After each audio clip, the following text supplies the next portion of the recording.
Gary, where did you keep the gifts? I can't find them in the house. Oh, the gifts? I noticed a discomforting look on Gary's face. I affirmed.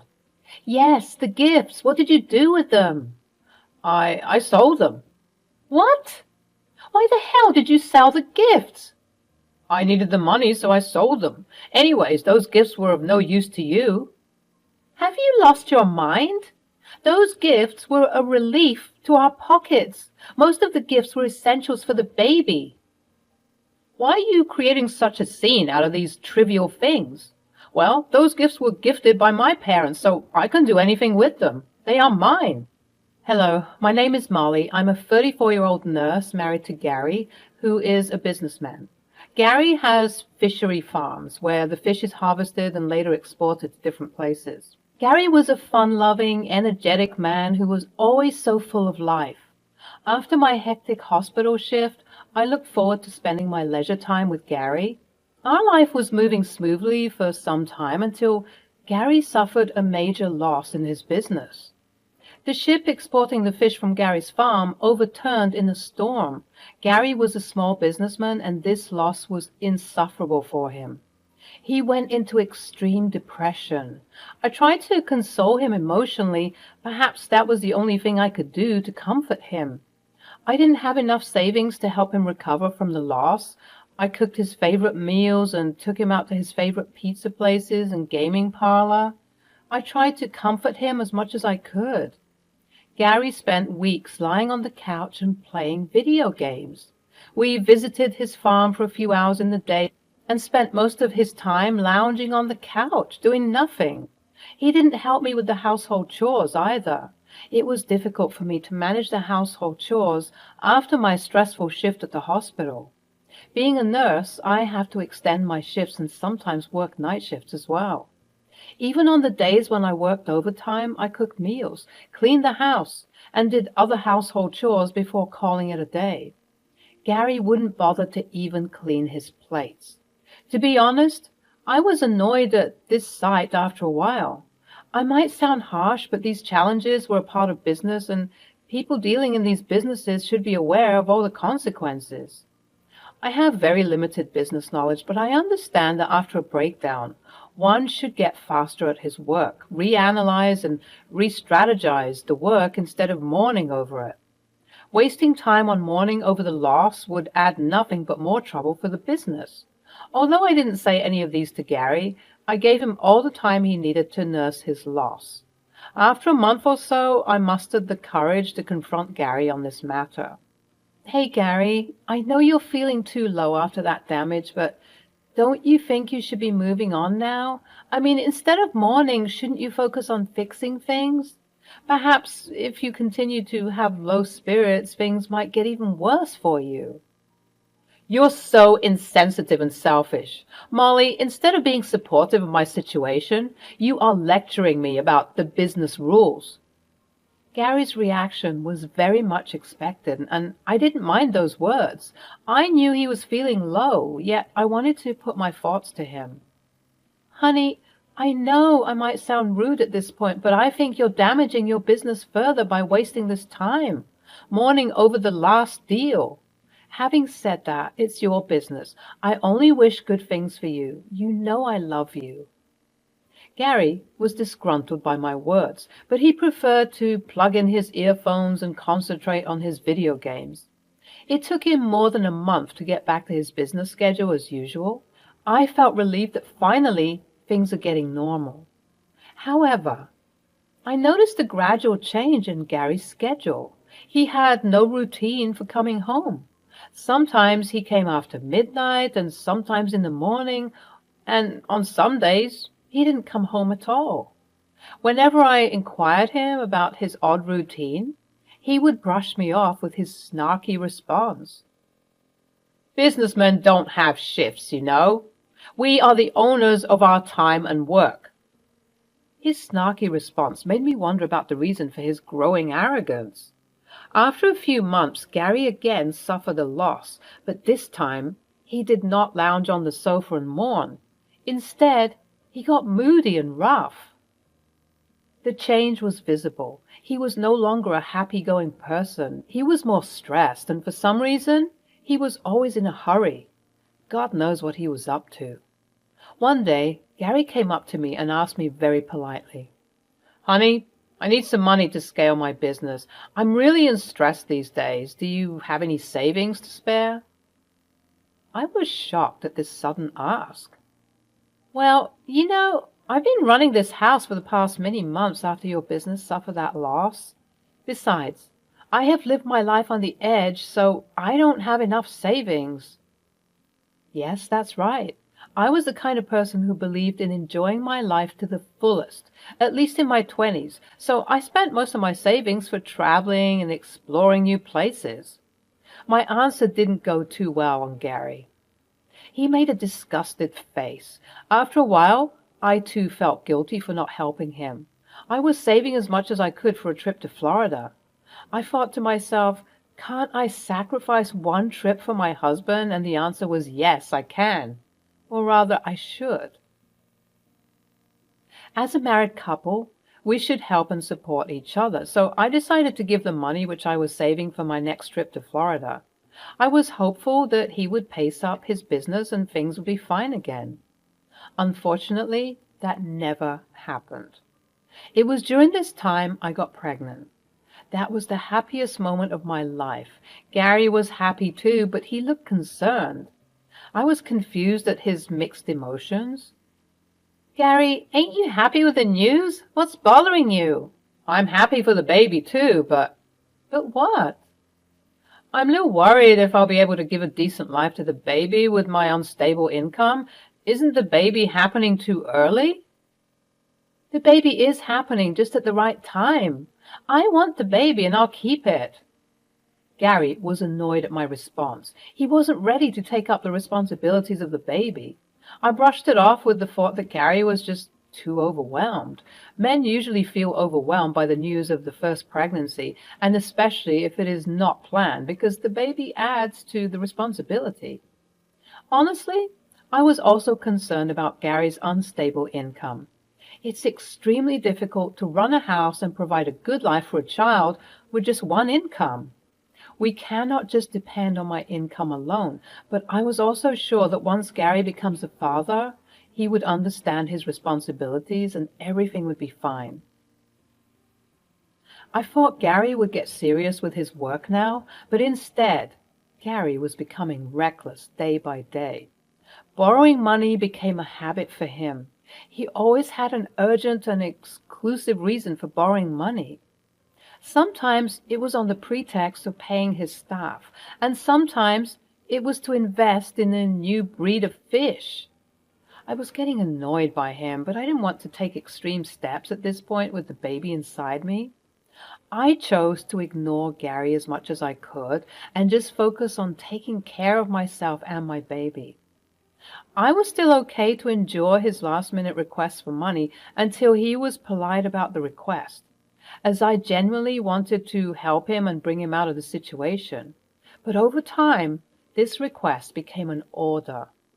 Earlier, his sentences were, "Honey, I'm so sorry to ask you for a favor again. I need $500 for X, Y, or Z reasons." But now, his sentences are, "Molly, send me $500 ASAP." I tried various means to know the reason for his increasing need for money, but every time I got one answer. "I'm in debt. I took some small loans to pay for my business, and now the interest is soaring. Hence, I need the money to repay the loan amount and the interest." Whenever I refused to pay, he would mess around like a 5-year-old, slamming the door, rattling the cutlery, and making a disgusted and wretched face until I gave him what he wanted. Gary's attitude was getting on my nerves. During the 7th month of my pregnancy, my parents-in-law arranged a baby shower party for me. I felt so grateful to them for doing this. I thanked my parents-in-law wholeheartedly. I was showered with thoughtful gifts from my parents-in-law, their friends and relatives. The function came as a relief to me after many months of stress and despair. I spent a good time with everyone. Besides, I was overjoyed with the gifts. The guests were thoughtful to gift us with all the essentials which the baby would need in the initial few months. We were running tight on budget, and procuring all these items would have been very heavy on our pockets. The next morning when I woke up, I saw the living room was empty and the gifts were gone. I thought Gary would have kept it in the storeroom. I went to the storeroom to check, but there was no sign of any gift. Gary was not at home. I called him, but he didn't answer my call. When he came back, I asked him, "Gary, where did you keep the gifts? I couldn't find them in the house." "Oh, the gifts, I noticed a discomforted look on Gary's face. "Yes, the gifts. What did you do with them?" "I sold them." "What? Why the hell did you sell the gifts?" "I needed the money, so I sold them. Anyways, those gifts were of no use to you." "Have you lost your mind? Those gifts were a relief to our pockets. The gifts were essential items for the baby: clothes, the crib, blankets, strollers, and other toiletries." I was so disappointed on hearing this that I started sobbing. "You know I was relieved to have those gifts. It saved so much money we would have had to spend on buying them.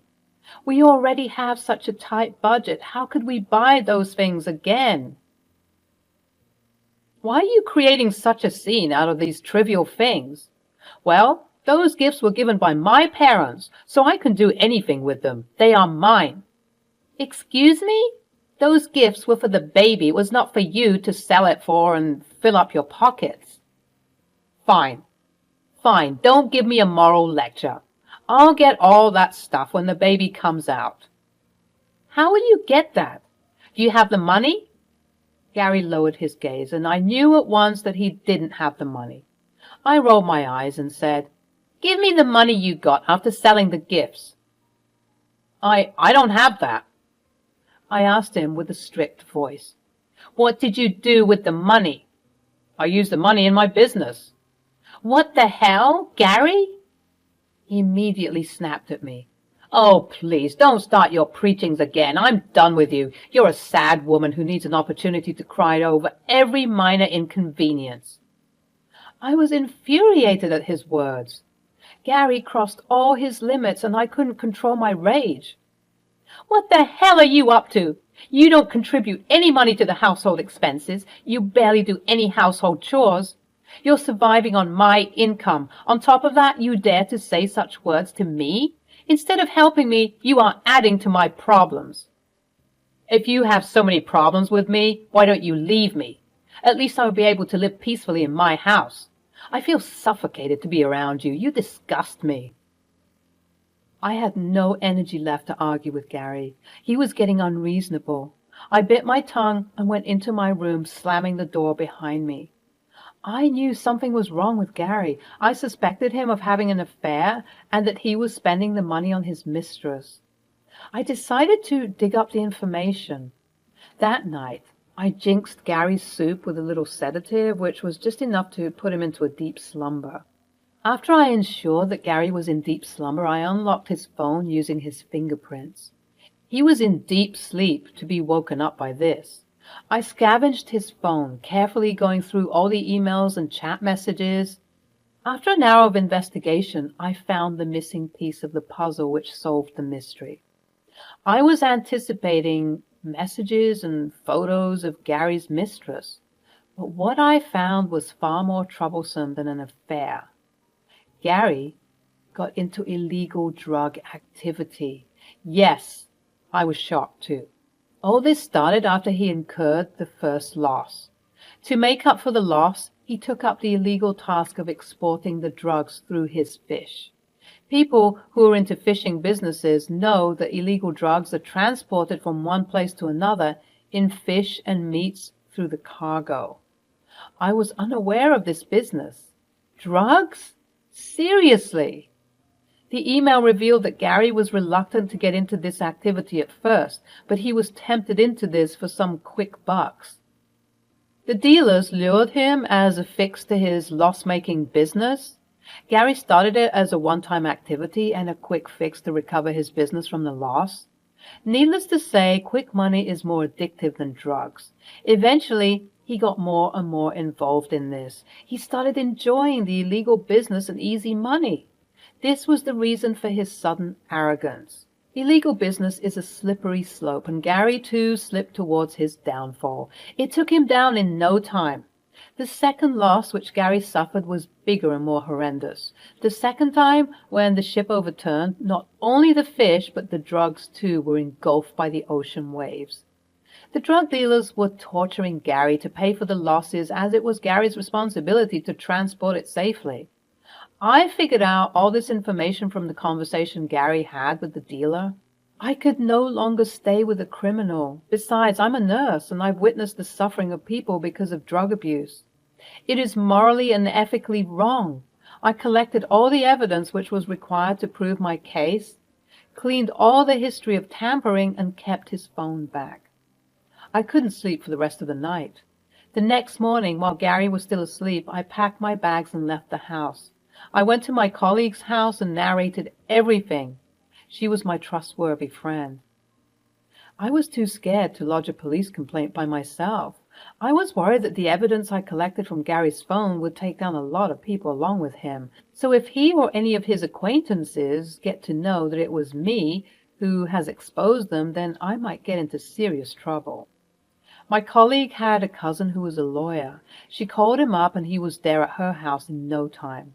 The lawyer suggested that I can provide all these details to the police anonymously. The police would conduct an independent investigation, and if my evidence turned out to be true, the police would register the case on their own and arrest the suspect. I would come out clean. I followed the lawyer's suggestion. He had contacts in the police department, and I gave all the evidence to the police as an anonymous person. On the other hand, when Gary woke up in the morning, he saw that I had left the house with some of my belongings. He thought that I was angry with him because of the gifts. He texted me, "I know you, bitch. You're flaring up because of those stupid gifts. You'd be hoping that I'll fall on my knees to apologize to you and beg you to return home. I'm not going to do any of it." I saw his message and I ignored it. I was happy that they had assumed this. It would give me the time to execute my plan without Gary getting suspicious of my absence. I was a 7-month pregnant woman going through this turmoil and plethora of emotions. I was terrified with the thought if Gary finds out that it was me, he might try to harm me or my baby. I was in extreme adversity. As we planned, the police took a week to investigate the matter. The evidence had the contacts and conversations that Gary was having with the dealers. My colleague suggested I stay with her until everything is sorted. After a week, I got a call from the lawyer that the police investigation had confirmed that my evidence was true, and Gary, along with a few others, would be pressed with criminal charges. I didn't know whether to be happy about this news or if I should be sad that Gary would be behind bars. I was still anxious. After a few hours, I got a call from a number. When I answered it, Gary was on the other end. I was trembling with fear, wondering if he already knows the truth. Gary spoke to me in a fearful tone. "Babe, I need your help. The police have arrested me. They have pressed charges of some drug-dealing activity. I'm innocent. I know you were still angry with me for that gift thing, but please help me now. Get me bail and a lawyer. We can sort out our differences when I'm out of here." I sighed with relief that he didn't know the truth. "Gary, I don't want to be associated with any criminal. Forget about the bail. I'm going to break all ties with you. I'm filing for divorce." I hung up the phone without giving him the chance to speak. This was my plan. The lawyer had suggested that once Gary is arrested, I can file for divorce on the grounds of disassociation from a criminal.